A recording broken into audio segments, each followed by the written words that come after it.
Bismillah ar-Rahman ar-Rahim. Alhamdulillah wassalatu wassalamu ala Rasulillah wa ala alihi wa sahbihi wa man walah. Dear all, Assalamu alaikum wa rahmatullahi wa barakatuh. All praises belong to Allah subhanahu wa ta'ala, and peace and salutations be upon Muhammad ibn Abdullah sallallahu alayhi wa sallam. My dear brothers and sisters, my dear fathers and mothers, each and every one of us is looking for the formula of happiness. We all want to be happy. Nobody gets up one day and says, let me take the formula of depression. I've spent countless years happy, I need a change. Nobody says that. Everybody wants happiness. And if we look at those who spoke about happiness, we find that some of them said that happiness was in the attainment of financial standing or material well-being. And some of them said happiness was in the attainment of many children, for example. Some of them said happiness was in having a handsome or pretty spouse.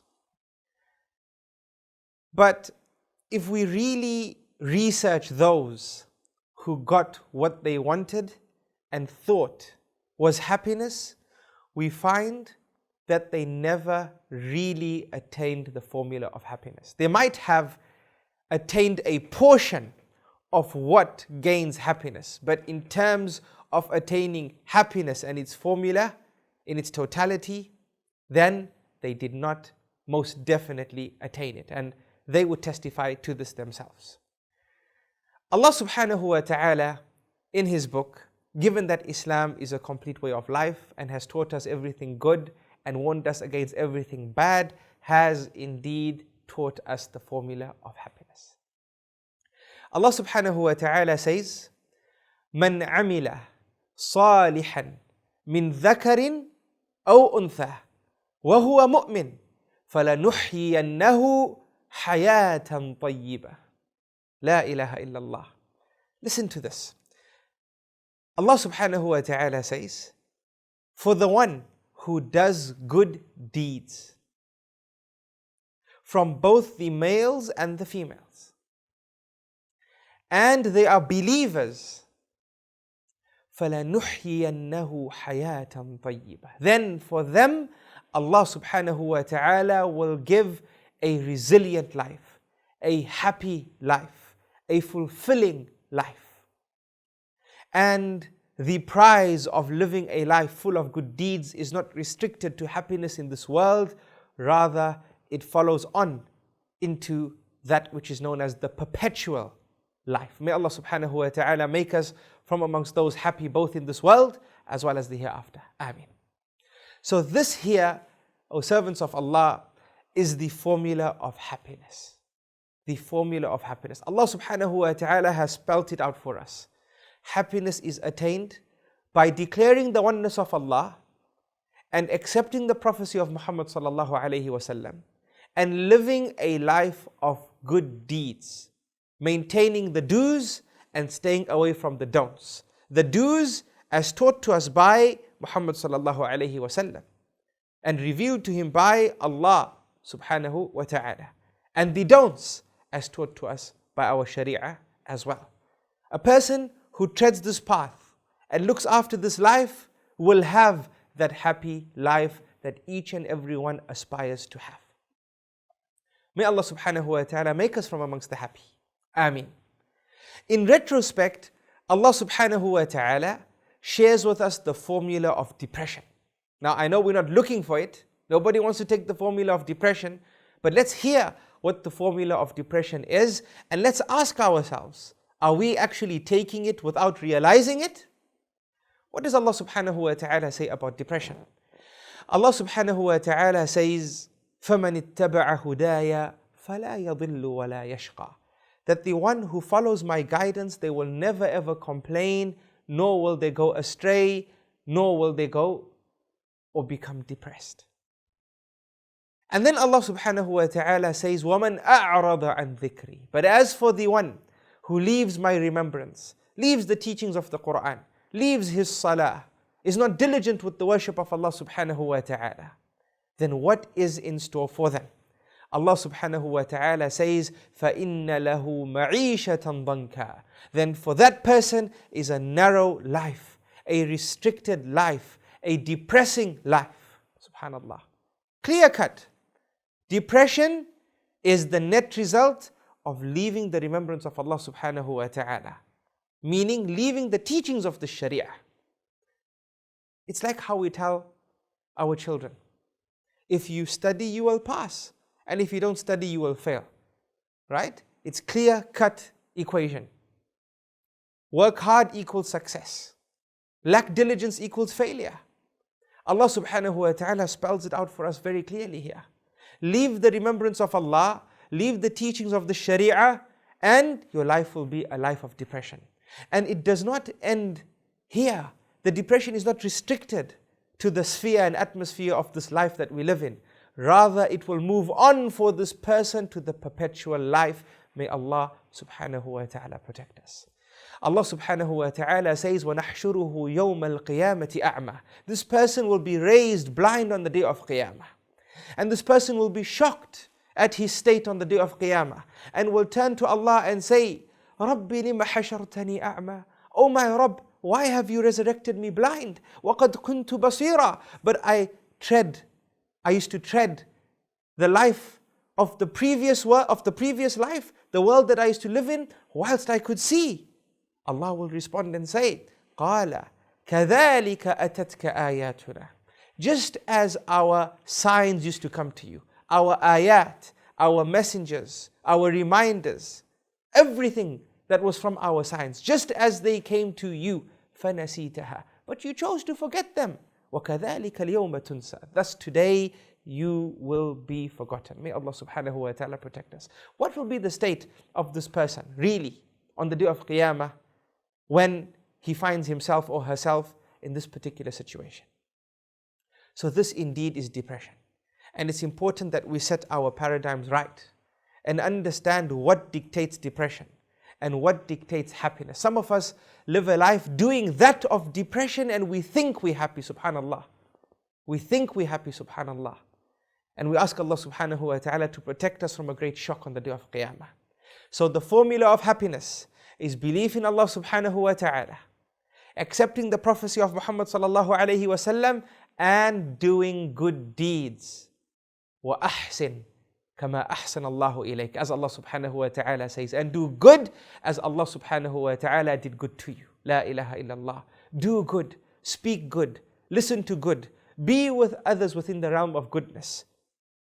And let them remember you as a good person because you lived a life of goodness. May Allah subhanahu wa ta'ala make us from amongst the happy, not only in this world but the next. And not only happy, but from amongst the most happy when He grants us Jannah with Muhammad sallallahu alayhi wa sallam, inshaAllah, the highest Jannah, that known as Al-Firdaus. Indeed, Allah subhanahu wa ta'ala is upon all able. Dear viewers, Islam is not just a religion, but a complete way of life. Islam came to teach us everything we need to know. There was nothing good except that Islam taught us about it. And there was nothing bad except that Islam warned us against it. And it is with this introduction that it's not strange that Islam taught us about the importance of good friends. It's not strange at all. Our beloved Prophet ﷺ spoke to his companions about this. And Allah subhanahu wa ta'ala in His book speaks about this as well. Allah subhanahu wa ta'ala says, يَا أَيُّهَا الَّذِينَ آمَنُوا اتَّقُوا اللَّهَ وَكُونُوا مَعَ الصَّادِقِينَ. He addresses the believers. He says, يَا أَيُّهَا الَّذِينَ آمَنُوا. O you who believe. And as the companions of our beloved Prophet ﷺ taught us, whenever we read the book of Allah subhanahu wa ta'ala and we come across this particular ayah, يَا أَيُّهَا الَّذِينَ آمَنُوا اتَّقُوا اللَّهَ, where God Almighty is addressing the believers, then immediately you as a believer should pay attention. Should open your ears and open your eyes and be upright and be prepared to listen to what comes next. For after this particular statement is either a command towards something, and a command necessitates obligation, or a a command against something. So what has Allah subhanahu wa ta'ala commanded the believers in this particular ayah? He says, Kunu ma'as sadiqin. He says, ensure that you choose a truthful friend circle. You remain with those that are truthful. Now, for those who ponder over this ayah, in the book of Allah subhanahu wa ta'ala, we see clearly an instruction towards choosing a good friend circle. Because a praiseworthy friend circle is that friend circle that has honest, truthful people in it. So this is the first point.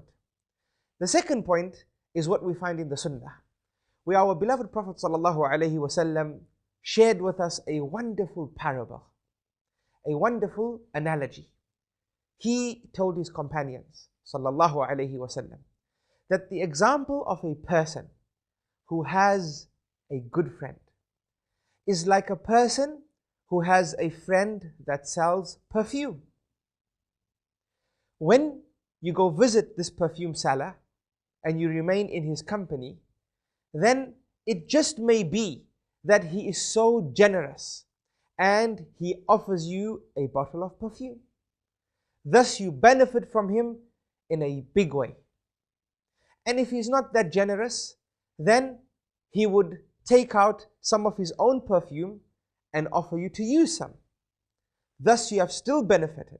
It might not be equal to the benefit in the first circumstance, however, you have still benefited and you still would have the ability to smell nice. And if he's not that generous, then by just visiting him and being in his company and being in the surroundings of this perfume shop, then at least the scent of the shop will rub onto your clothes, and when you leave this place, whoever meets you will know where you came from. Why? Because you have still benefited from this environment, even if there was no real, tangible, physical benefit in the form of you receiving a gift in the form of perfume or you being offered some perfume to use. Just remaining in that environment had a good effect on you. So this is the example of a person who has a good friend. If you remain in a good friend circle, then you stand to either benefit in a big way or benefit in a slightly lesser way, or just benefit in merely being in that particular friend circle. Why? Because that good friend circle are people who encourage truthfulness. They encourage you to remember the hereafter. They encourage you to remember good values and that which Islam has taught.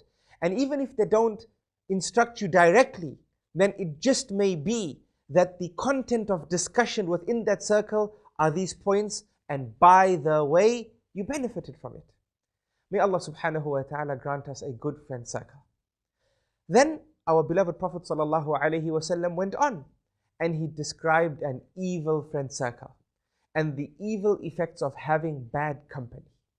He sallallahu alaihi wasallam said that a person who engages in having friends who are evil and have bad character and bad qualities, then he is like a person who takes a friend who is an iron smelter. His job is to spend his day by the blast furnace smelting iron. When you go visit this friend, if you're very close to him and you're standing close to the blast furnace, then what will happen? A spark will come out of this furnace and burn your clothes. Thus you have lost in a great way. And if you decide to be careful, you say, look, I know that these are dangerous waters that I'm treading here. I will still visit this friend, but I will stay far away from the blast furnace. Then in this circumstance, we are taught that the black smoke will attach itself to our clothes and our pure clothes will become spoiled. So our clothes have not become burnt, however, they have become spoiled. And if you say, look, I know this is bad company, but I will still engage in attending the gatherings of this particular company, however, I will be extremely cautious. I will stand by the door, for example. Then we are taught that if you visit your friend who smells iron and you stand right at the entrance of his presence, then understand that the fumes and toxins in the air will be breathed by you by default. You have to breathe. These fumes will be breathed and you still stand to lose. Here Rasulullah sallallahu alaihi wasallam teaches us that having a bad friend circle entails loss, either in a big way or in a small way, but the net result is loss. The net result is harm. And this is a message to all our parents, to speak to our children, to guide them with regards to this all-important concept of choosing good friends. For our Prophet ﷺ said, "Al-mar'u ala dini khalilihi," that a person is upon the way of his or her friend. This is the short message I leave you with. I pray it's beneficial. Everything correct said is from God Almighty and He's perfect, and any mistakes are from myself and shaitan, and I seek Allah subhanahu wa ta'ala's forgiveness. I love you all for the sake of Allah. Until next time, Assalamu alaikum wa rahmatullahi wa barakatuh.